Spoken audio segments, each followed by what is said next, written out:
Les masques sont-ils utiles pour se protéger du coronavirus 2019 nCoV?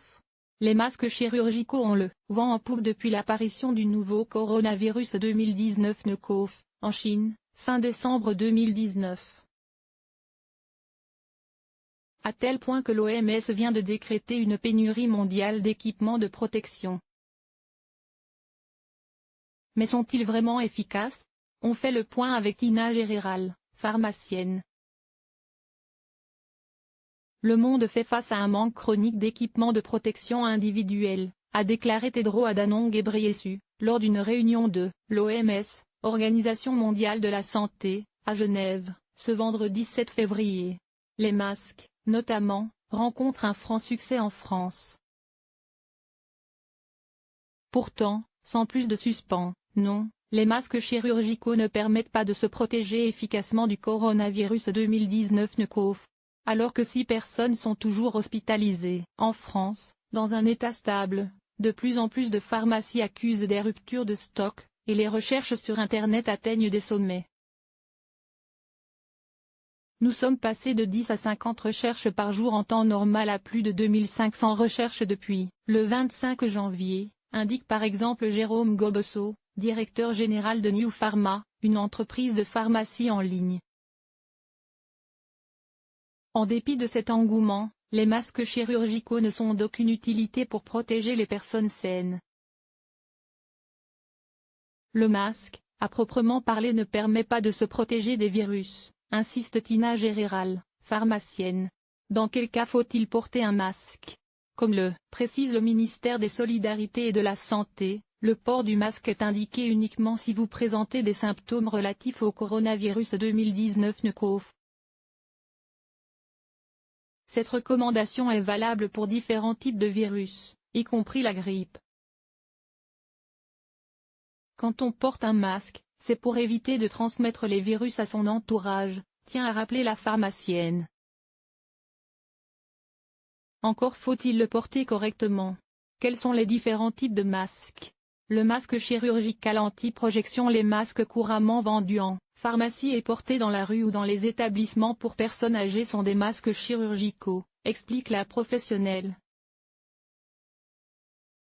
Même s'ils disposent de filtres particuliers et évitent la projection de gouttelettes infectieuses, ils n'empêchent pas les virus de rejoindre l'environnement extérieur.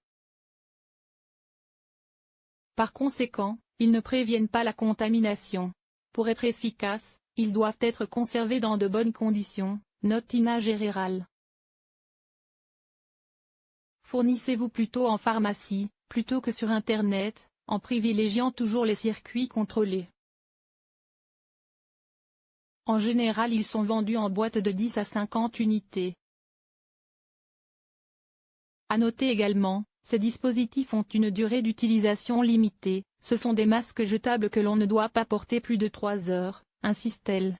Le masque de protection respiratoire individuel, FFP2, indisponible en pharmacie, il est généralement utilisé en milieu hospitalier par les personnels de soins exposés à des risques majeurs de transmission du virus.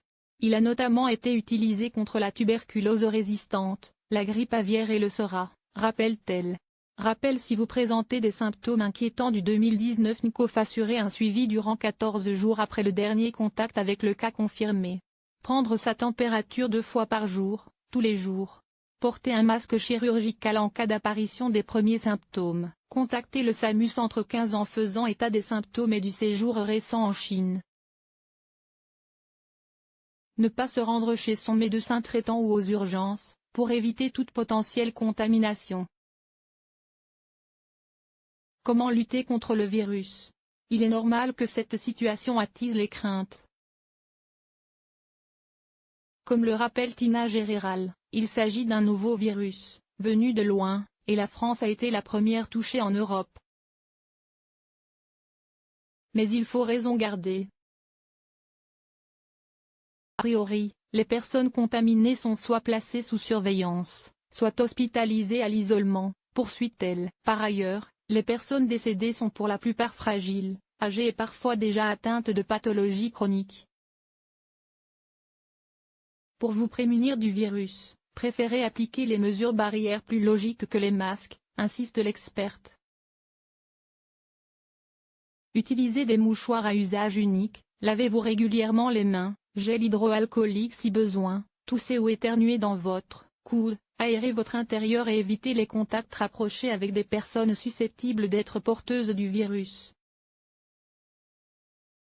Pour plus d'informations, une page officielle est alimentée quotidiennement par le ministère de la Santé, flèche droite, www.gouvernement.fr/info coronavirus ou numéro vert est également ouvert de 9h à 19h 7 jours sur 7 pour les questions d'ordre non médical, 0800,13 millions.